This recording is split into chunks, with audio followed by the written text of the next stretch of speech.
Mga kaibigan, welcome back. Ito ang ganda ng pag-uusapan natin. Pinataob ng Gilas Pilipinas ang New Zealand. History ito sa ating national team. Ang ganda ng pinakita ni Kai Sotto sa laban na ito. Pinakita niya yung kanyang husay at the same time pinatunayan pa niya na mas mahusay siya sa dalawang top centers ng NBL na nandito sa New Zealand. So eto na kaibigan ang unang pagkapanalo ng Gilas Pilipinas sa New Zealand sa loob ng napakahabang panahon. 2016 pa nagsimula ang ating pagkatalo sa kanila mga kaibigan. Ito yung unang pagkapanalo natin. Sa apat na pagkatalo natin sa kanila, 20 points mahigit ang average ng lamang sa atin. So ito tingnan natin mga kaibigan ang ginawa rito ng Gilas Pilipinas. Kompleto rito yung kay Kai Sotto para at least makita natin ang highlights ng pambato natin ng buo. At ito, best player po ang ating pambato dito sa game na ito. Nakakatawa naman, kagagaling lang niya sa injury pero talagang tinodo niya yung laro niya. Pinakitaan niya tayo dito na napakagandang laro. Ito yung kaibigan niya, tumaas yung dalawa pa. Yan po ay teammate niya dati, si Hiram Harris. Mga kaibigan, magkaibigan sila. Nagyakapan pa sila before the game. So I'm sure nagbibiruan yung dalawa na yan. So ito, tingnan po natin mangyari dito second quarter. Ito, paso dito kay Junmar Fajardo. Justin Brownlee, tingnan natin mula dito kay Kai Sotto. Napakataas talaga ng IQ ni Kai, mga kaibigan. Ito yung dapat panoorin ng Koshi Gaya Alpas kung paano talaga i-utilize si Kai Sotto. Pinapadaan ng team dito kay Kai Sotto ng Gilas Pilipinas yung bola para mas maganda yung ikot ng bola at mas maganda talaga yung mga pasa. Kita natin dito sa game na ito. Talagang grabe, taas ng IQ talaga ni Kai Sotto. Pinatunayan niya, mas mahusay siya dito sa dalawang top centers hindi lang basta sentro ng NBL. Top centers po ito ng NBL, si Tyrell Harrison at Sam Wanderberg. Nabubulol ako sa apelido nito.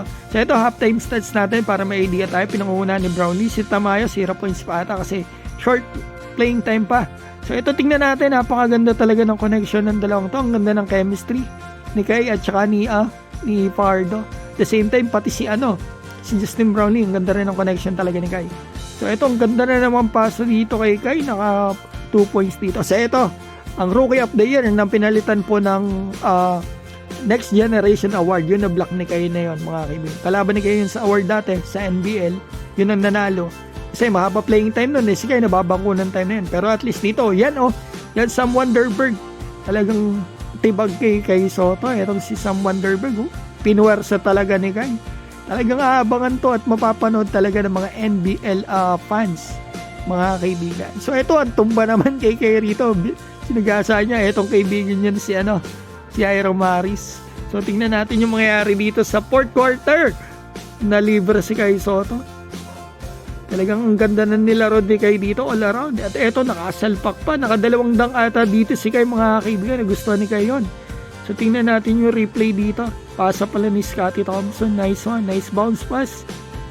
So ito, clutch to mga kaibigan yung nagawa rito ni Kai na mga blocks. Dalawang sunod na blocks sa clutch. So ito, ang dagger mula dito kay kay Nusam. So ito, yung clutch block ni Kai, mga kaibigan. So itong final score, 93-89. Yan ang stats po ni Wanderberg at ni Harrison, yung top centers ng NBL. 2 points lang si Harrison. So ito si Kai Sotto, 19 points, 10 rebounds, 7 assists, and 2 blocks. Tingnan natin ng buo yung stats mga kaibigan. Si Japet Aguilar, 1 minute lang naglaro dito. Tamayo, 7 minutes, 2 points. Perez, 3 points. Ufdana, 3 points. Fajardo.